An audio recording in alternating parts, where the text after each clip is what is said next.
আসসালামু আলাইকুম রহমতুল্লাহি ওয়া বারাকাতুহু। সকলে আমাকে চিনেন জানেন, আমি উপজেলা পাবলিক স্কুল কলেজ সরাই এবং ইএফটি সবুজ চ্যানেল থেকে সকলকে জানাচ্ছি স্বাগতম। আর আমি সহজ ভাষায় ইংরেজি শিখি এবং শিখাই, এটা আমার পুরোনো ডায়লগ। আজকেও মজাদার একটি সব বাক্য নিয়ে আসতেছি। একটি বাক্য দিয়ে অনেকগুলো বাক্য তৈরি করতে পারবেন, শুধু একটু টেকনিক ইউজ করবেন। তাহলে চলুন সামনে যাই।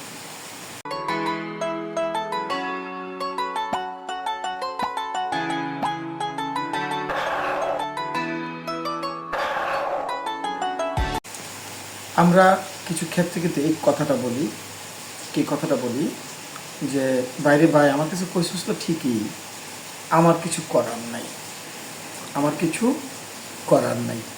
আজকে এমন একটি লাইন শেখাবো, একটা লাইনের শুধু পিছনের একটি শব্দ চেঞ্জ করে করে একটা বাক্য তৈরি করতে পারবেন। যেমন আমার কিছু করার নেই, ইংরেজিটা হলো I have nothing to do. তাহলে কথাটা করার ইংলিশটা কি ডু। আচ্ছা, আমার কিছু করার নেই, I have nothing to do. আমার কিছু করার নেই, করার ইংলিশটা কি ডো। করার ইংলিশটা কি ডো, মনে আছে? হ্যাঁ, তাহলে মুখস্থ করেন I have nothing to do. তাহলে আপনারা মুখস্থ করবেন এই জায়গাটা, I have nothing to, I have nothing to, I have nothing to, I have nothing to. Okay, সামনে চলুন। আমি আগের বাক্যে বললাম যে আই হ্যাভ নাথিং টু, এই শব্দটা মুখস্থ করবেন আগে। I have nothing to do, আমার কিছু করার নেই। এখন যদি বলি আমার কিছু বলার নেই, আপনি বলুন ইংলিশটা কী হবে? আপনি বলুন আমার কিছু বলার নেই। তাহলে আগে আই হ্যাভ নাথিং টু এই পর্যন্ত দাঁড়াবেন। আই হ্যাভ নাথিং টু এখানে গিয়ে দাঁড়াবেন আগে। আই হ্যাভ নাথিং টু, তাহলে বলা ইংলিশ কি সে? তাই আই হ্যাভ নাথিং টু সে, আমার কিছু বলার নেই। তবে এখানে বিদেশিরা বলবে I nothing to say, I have nothing to say, I have nothing to say, I have nothing to সে। ঠিক আছে, I have nothing to say, I have nothing to say. Clear? চলুন সামনে বাক্যে। কাজ তো এখানে করছি, আমি যা বেতন পাইছি যথেষ্ট, আমার আর কিছু পাওয়ার নেই, আমার কিছু আর পাওয়ার নেই। তাহলে আপনারা বলুন কী হবে? I have nothing to gate. I have nothing to gate অর্থ কি? আমার কিছু পাওয়ার নেই। তে I have nothing to gate, আমার কিছু পাওয়ার নেই। এখানে বিদেশিরা কী বলবে? আই হ্যাভ তো বলে I have nothing to get. আর টিটাকে তারা ঠ উচ্চারণ করবে, ট না ঠ। I have nothing to get. Clear? চলো সামনের বাক্যে। তা আসলে বুঝতে পারছেন, এই পর্বে আমরা বলবো আমার কিছু দেখার নেই। আমার কিছু কি নেই? দেখার নেই। তাহলে আমাদের সূত্রটা কি ছিল? আই হ্যাভ নাথিং টু, এটা সূত্রটা কি ছিল? I have nothing to. I have nothing টুর পরে কি দেখা, ইংলিশ কি সে? আমরা বলবো কি I have nothing to say, আর সি,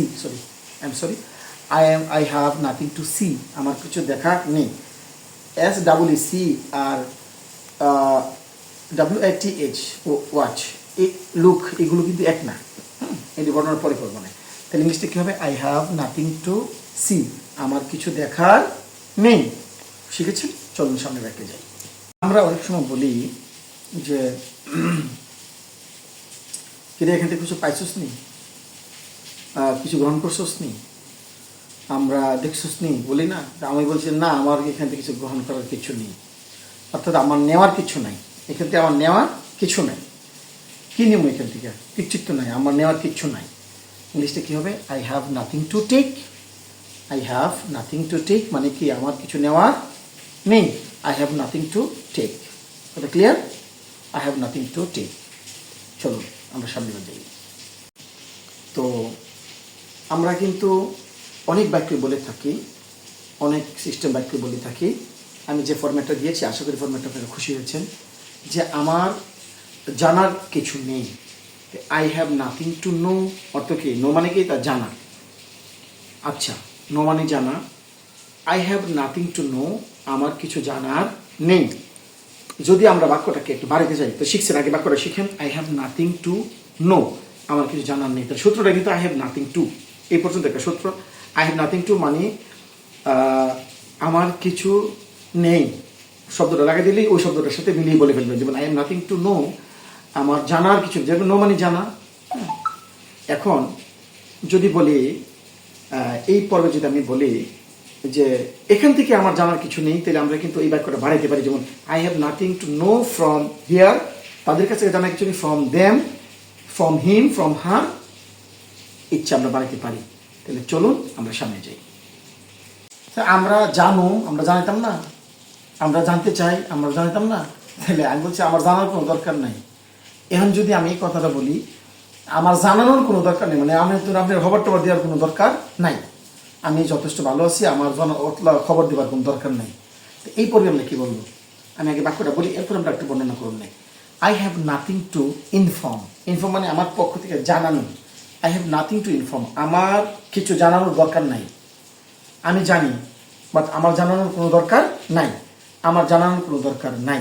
তাহলে কী হবে, I have nothing to inform. ঠিক আছে, আমি এখানে একটু বর্ণনা করি। সূত্রটা হলো আই হ্যাভ নাথিং টু। এখন যদি এতগুলো বাক্য বলছি, আসলে এতগুলো বাক্য না বললেও চলে, একটু দিলাম আর কি, যাতে আপনারা এটা দিয়ে আরেকটা বলতে পারেন। আচ্ছা, আমার কিছু খাবার নেই, আমার কিছু খাবার নেই।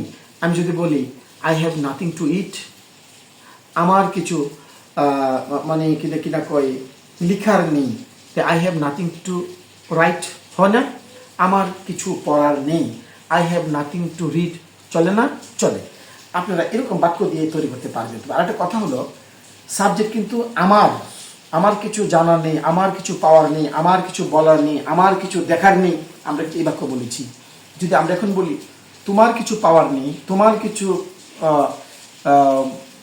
বলার নেই, তোমার কিছু করার নেই, তোমার কিছু খাবার নেই, তোমার কিছু জানার নেই, তুমি আয়ের জায়গায় ইউ দিবেন আর বাকি শব্দটা চেঞ্জ করে দিবেন।